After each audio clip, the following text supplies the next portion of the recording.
Hello YouTube. Well, it's been a productive weekend. I had the video I did on Friday, Saturday, which was the long form version of walking Trey through this argument as to whether Jesus becoming man was a contingent truth or a necessary truth. Trey wanted to say it was a contingent truth, whereas his God nature was a necessary truth.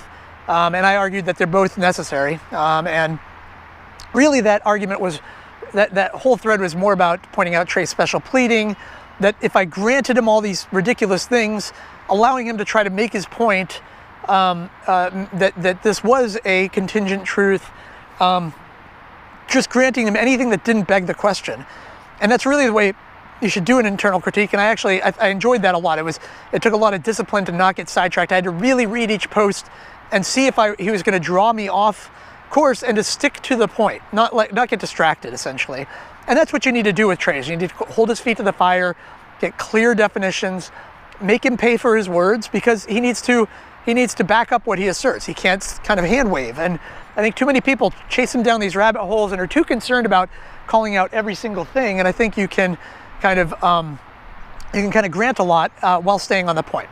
It's always nice to have a horse in the background of your video. It distracted me for a minute. I was like, is that a hobo or something? You have to watch out. The river's right here. You get a lot of people walking up behind you. I'm safe though. It's okay. It's cool. Anyway, then I had the short form version because I realized that in that I made this modal collapse argument, but it was kind of this long video. It was kind of convoluted. You had to kind of wade through a lot of things. So I wanted to make a more concise version of it. And I talked to Alex Malpass about that. I had this great kind of illustration that I thought would actually would make it clearer. And I think it made it somewhat clear, but I had to leave a lot of things out in order to keep it under 5 minutes. I really wanted to keep it like this succinct thing. So this video is in between those two. This is kind of connecting the dots. And it's actually helped posting the videos, having some responses and seeing what it is that's giving people problems or what people object to, what Christians are objecting to. So I want to take a moment to kind of explain it a little further. And I'm going to say Christian a lot. If it's the case that I'm describing a God that doesn't resonate with what you understand God to be, then I'm not talking to you. This really relies on a certain kind of, I'd say, kind of a reformed tradition, thought of God, of the unchanging, immutable God. Some of that is kind of a classic quality of God, but the reason why that he can't be changing is that he is necessarily perfect. Otherwise, he wouldn't qualify as God, and that if he could change, it would mean that he could become more or less God. So he can't be unchanging. He has to be unchanging. He can't be immutable, or he is immutable. Oh my God! I'm just you can tell I'm going to regret this one already. Anyway, keeping it light. So anyway, if I'm not talking to you, I'm not talking to you. But to those I am talking to. If you believe in this unchanging, perfect, immutable God, then this is for you. So the problem I see kind of stems from, I think the contradiction I'm pointing out really stems from three things, two of which people want to assert, and then have this third thing, which is the cake that they want to eat. They want their cake, and they want to eat their cake and have it too, or have it too and eat their cake. It's getting kind of weird with the finger symbols. Look at this, you're getting all the bloopers unedited right there. How's that? I figured, for my Patreon subscribers, I don't have a Patreon, but if I did, everybody's getting these bloopers. Anyway, the point is that what they want to assert that this God is unchanging, is necessarily as he is the fullness of his being. Okay. You get that conception, and that he's in every possible world. God would need to be the same. You can't conceive of a possible world where God is not as he is in every world. He is necessarily this way, and he doesn't change. And then they want to say that God's rendered actions are perfectly explained. That God is not arbitrary or random in the sense that things don't happen without a reason from God. He's not flippant. But rather that he has a purpose and an intent behind all that he does, and that it's perfect, that this is a perfect intent, and that at no point are these arbitrary. And those are really kind of two key facts that then go into the next one, which is they want to say that God could do otherwise, that God could decide to take on a man nature, or God could forfeit taking on a man nature, that God could create a creation where everybody's a robot, or God could create a creation where nobody's a robot. So that God has this ability to do otherwise, that he is able to actualize any world conceivable.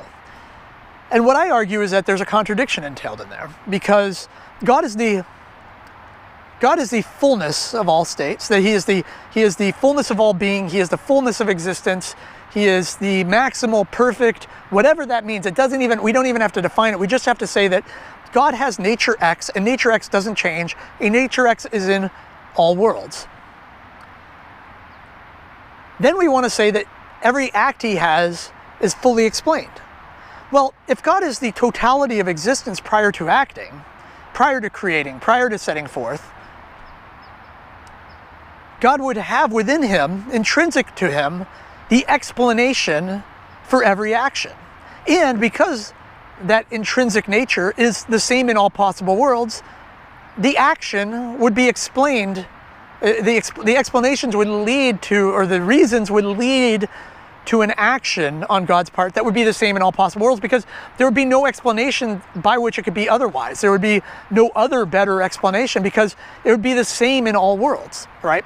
So God's acts would manifest as the same in all worlds, and the results would, because God cannot fail, because God perfectly actualizes his will, the results would be the same in all possible worlds. And as such, God is not capable of actualizing any conceivable possible world. God can only actualize the worlds that comport with his nature, that are explained by his nature. And that is only one world. There is one world that is maximal to his nature, that would be the maximal one. For if he could vary his choice to pick something that has some other goal, that I would see as being mutable. He would be muting some aspect or some purpose to him in order to manifest some other purpose, right? Or some other goal. But we're saying God is the same in all possible worlds, with all reasons being intrinsic to him by which anything could be explained. And that's the contradiction that I see.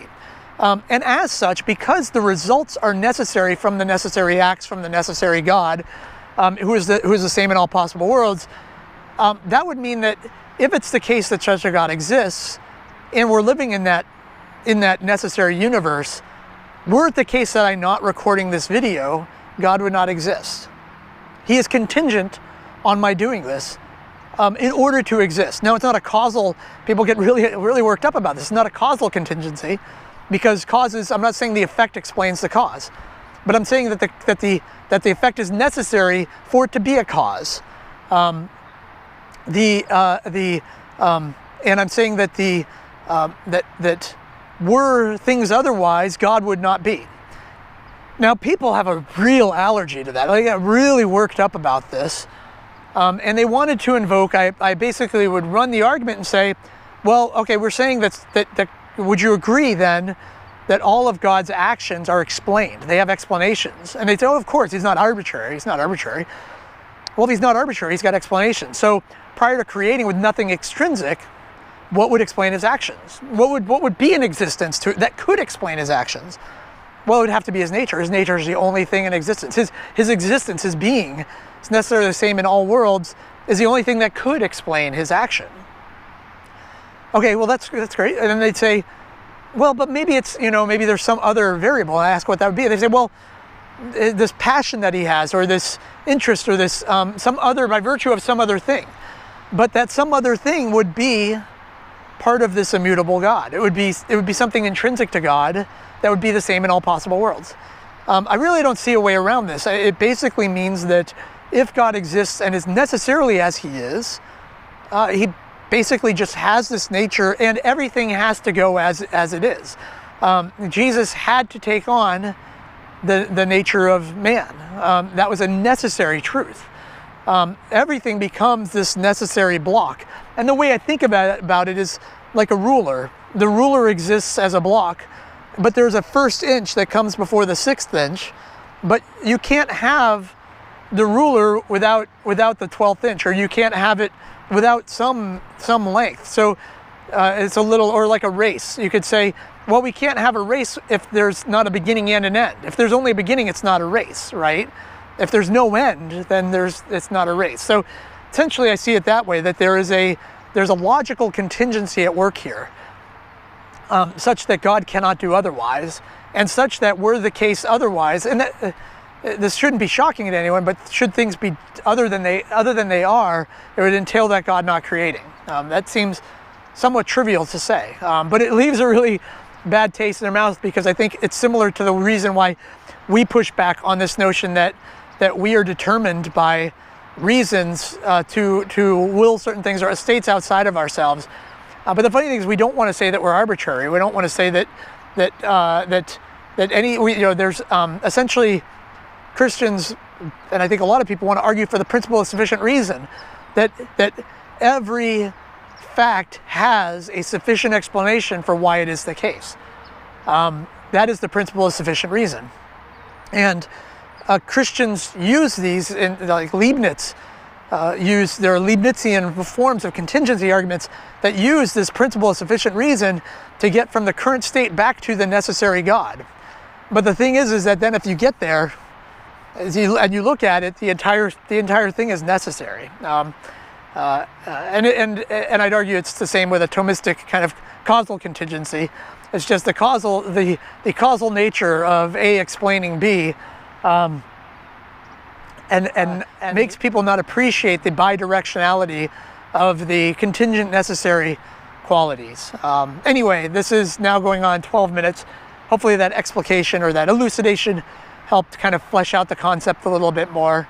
I like doing these casual, impromptu videos, and hopefully I've got some more thoughts coming. I want to do one on the gift of faith, which my friend, I have a couple of friends who raised that with me probably about a month ago, this notion of a gift of faith, and I want to explore that in one of these videos. And Helena and I have been pushing off only because we're biting off more than we can chew with this Kripke, Searle, Wittgenstein reading. It's been terribly interesting, and I've learned a great deal, and I can't wait to share it. But it's the type of thing where you never feel like you're quite prepared for it. And she and I both pushed off, no, I'm not ready yet, and back and forth. Anyway, so cheers, talk to you guys in the future, more videos to come. Thank you, bye-bye.